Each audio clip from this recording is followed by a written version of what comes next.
Assalamualaikum warahmatullahi wabarakatuh. Perkenalkan, nama saya Muhammad Anas Bidar Taufik. Pada kesempatan kali ini, saya akan mempresentasikan hasil jawaban untuk memenuhi tugas ujian akhir semester dari mata kuliah Teori Akuntansi.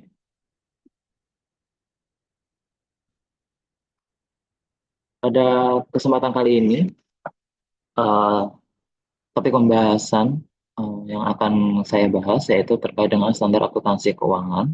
Untuk yang pertama, ada empat pilar SAK menurut KSPKI. Yang kedua, IFRS di dunia global. Dan yang ketiga adalah standar akuntansi keuangan di Indonesia. Nah, empat pilar SAK menurut KSPKI atau Dewan Standar Akuntansi Keuangan atau DSAK, Ikatan Akuntansi Indonesia, yang telah mengesahkan kerangka standar pelaporan keuangan Indonesia atau KSPKI yang mulai berlaku aktif sejak tanggal 1 Januari 2024. KSPKI ini mengatur tentang pilar SAK yang perlu ditetapkan oleh entitas dalam menyusun laporan keuangan yang berlaku atau bertujuan umum. Nah, ada empat pilar SAK menurut KSPKI. Yang pertama adalah SAK internasional, kemudian yang kedua adalah SAK umum, yang ketiga adalah SAK EP atau etap, dan yang keempat adalah SAK MKM. Untuk yang pertama adalah terkait dengan pembahasan standar akuntansi keuangan internasional. Pilar pertama yaitu SAK internasional merupakan pilar SAK yang mengadopsi penuh dari International Finance Report Standard atau IFRS yang diterbitkan oleh International Accounting Standard Board atau IASB. Nah, SAK internasional ini merupakan penerjemahan dari IFRS dan tidak dapat dimodifikasi atau disesuaikan lagi. Sehingga SAK internasional ini digunakan oleh entitas dengan akuntansi publik yang secara lebih rinci, entitas dengan akuntabilitas publik menyusun laporan keuangan sesuai dengan SAK internasional jika entitas tersebut yang pertama adalah memiliki akuntabilitas publik pada setiap saat selama periode pelaporan. Kemudian yang kedua adalah berhak untuk melakukan pelaporan keuangan sesuai dengan standar akuntansi keuangan internasional berdasarkan peraturan regulator pasar modal yang berlaku dan memilih untuk melakukan pelaporan keuangan dengan SAK internasional. Kemudian yang kedua adalah standar akuntansi keuangan umum. Nah, pada pilar yang kedua ini SAK umum merupakan SAK atas konvergensi dari IFRS yang dilakukan dengan menerbitkan SAK Indonesia yang mengacu pada IFRS dengan beberapa penyesuaian untuk mengakomodasi kondisi di Indonesia.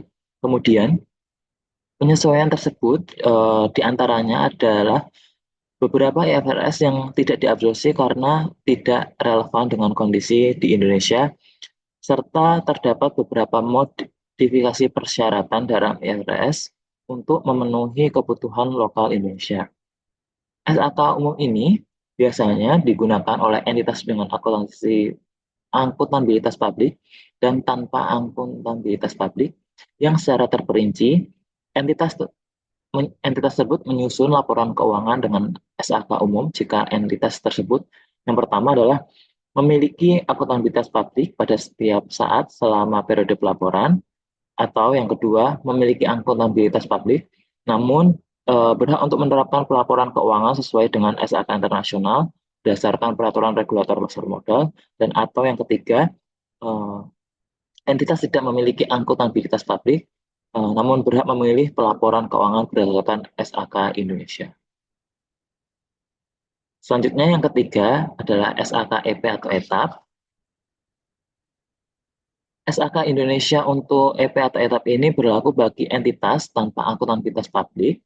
Selain itu, SAK EP atau etap ini bisa berlaku bagi entitas dengan akuntabilitas publik sepanjang diizinkan oleh otoritas yang berwenang dalam membuat regulasi.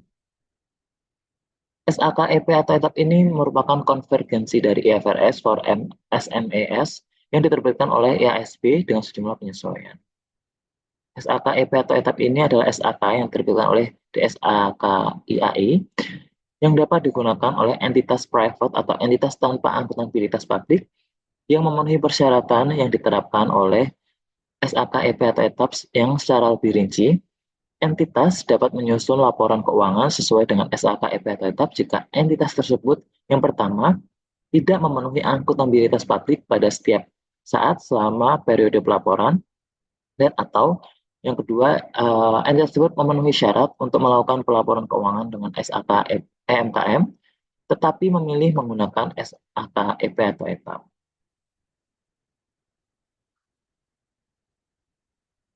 Kemudian selanjutnya adalah pilar keempat, yaitu SAK EMKM. SAK EMKM ini merupakan SAK yang berlaku bagi entitas mikro, kecil, dan menengah yang memenuhi persyaratan seperti yang dijelaskan dalam SAK EMKM. Nah, persyaratan ini adalah setidaknya selama 2 tahun berturut-turut. Kemudian, standar SAK EMKM ini menjadi standar yang paling sederhana untuk memberikan kemudahan dan mengakomodasi kebutuhan penyusunan laporan keuangan bagi pelaku usaha mikro, kecil, dan secara lebih rinci, entitas entitas SAK EMKM ini menyusun laporan keuangan sesuai dengan standar akuntansi keuangan EMKM jika entitas tersebut yang pertama tidak memiliki akuntabilitas publik, atau yang kedua memenuhi syarat untuk memasukkan pelaporan sesuai dengan SAK EMKM pada setiap saat selama periode pelaporan, dan atau yang ketiga tidak memilih menggunakan SAK umum untuk entitas private atau standar akuntansi keuangan Indonesia untuk entitas tanpa akuntabilitas publik sebagai dasar pelaporan keuangan. Nah,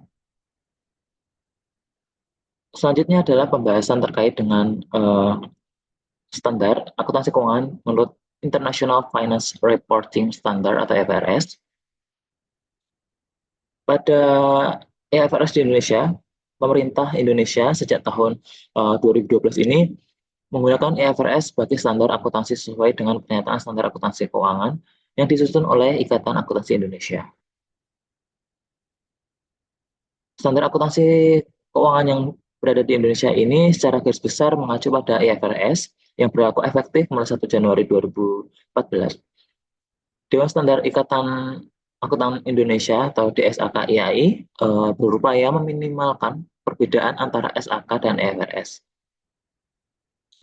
Selain SAK yang berbasis IFRS, DSAK-IAI ini juga menerbitkan PSAK dan ESAK non-IFRS seperti PSAK 28 dan PSAK 38.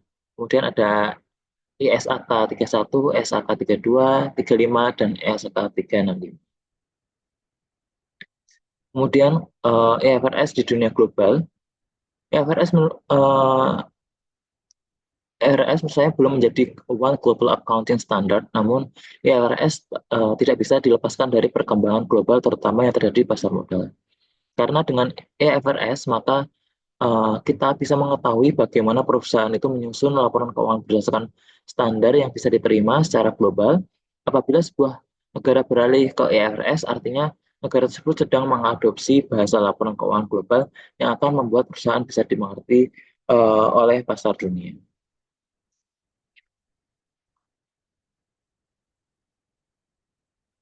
Kemudian, standar akuntansi keuangan di Indonesia itu menurut saya menerapkan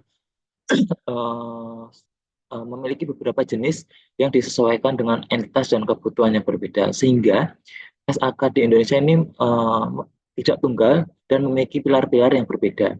Dengan demikian, SAK di Indonesia tidak bersifat fit for all, namun memiliki standar yang berbeda sesuai dengan jenis dan ukuran entitas.